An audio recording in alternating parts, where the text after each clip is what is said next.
नमस्कार, स्वागत है आपका रतनगढ़ टाइम्स न्यूज में। मैं हूं राशि। आइए खबरों की ओर रुख करेंगे। चिकित्सा शिक्षा मंत्री विश्वास सारंग ने प्रदेश महिला कांग्रेस अध्यक्ष मानवी चौहान के निधन पर शोक जताया है। मंत्री ने कहा कि दुखद समाचार है, प्रदेश महिला कांग्रेस अध्यक्ष मानवी चौहान का निधन हुआ। उन्होंने कहा कि मैं ईश्वर से प्रार्थना करता हूं कि उनकी आत्मा को शांति मिले, परिजनों को गहन दुख सहने की हिम्मत दे। कोरोना की लड़ाई और इसकी चेन को तोड़ने के लिए कहा कि सभी तरह की स्टडी कह रही है कि कोरोना संक्रमण को तोड़ना है तो उसका कारगर उपाय कोरोना कर्फ्यू है। टोटल लॉकडाउन की ओर जाने का सरकार का कोई विचार नहीं है। 18+ से अधिक आबादी वाले वैक्सीनेशन की तैयारियों पर मंत्री सारंग ने कहा कि इसके लिए हमारे यहाँ तैयारियां पूरी हो चुकी हैं। लोगों में अस्पताल जाने में हिचक है, इसलिए हमने तय किया कि अन्य जगहों जैसे स्कूल, आंगनबाड़ी भवन या सामुदायिक भवन में वैक्सीनेशन कराया जाए।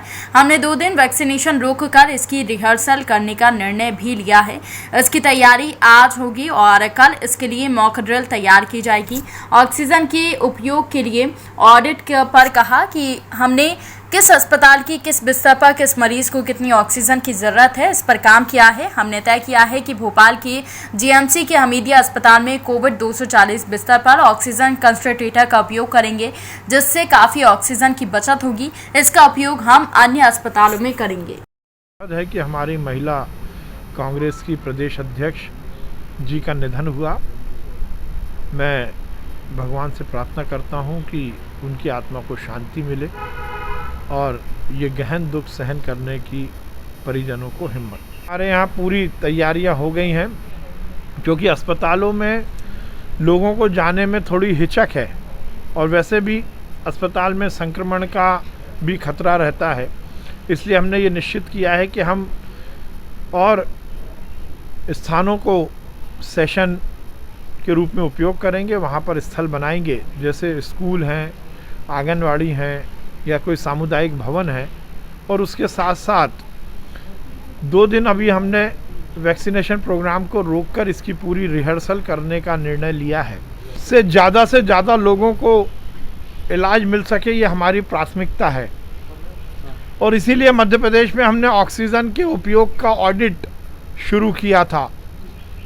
ऑक्सीजन ऑडिट के माध्यम से हर बिस्तर पर हर मरीज़ को कितनी ऑक्सीजन की ज़रूरत है और उसकी वैकल्पिक व्यवस्था हम क्या कर सकते हैं, इस पर हमने काम किया।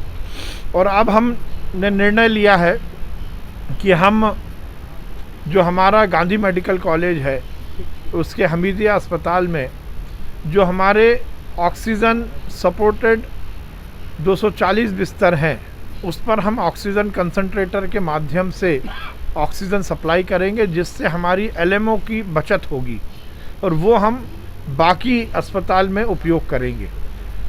हमने 10 लीटर के ऑक्सीजन कंसंट्रेटर प्रोक्योर कर लिए हैं और जल्द से जल्द हम ये सुविधा शुरू करेंगे होगी, जो कि हमारे यहाँ हम आईसीयू बिस्तर को बढ़ाने में उपयोग कर सकते हैं।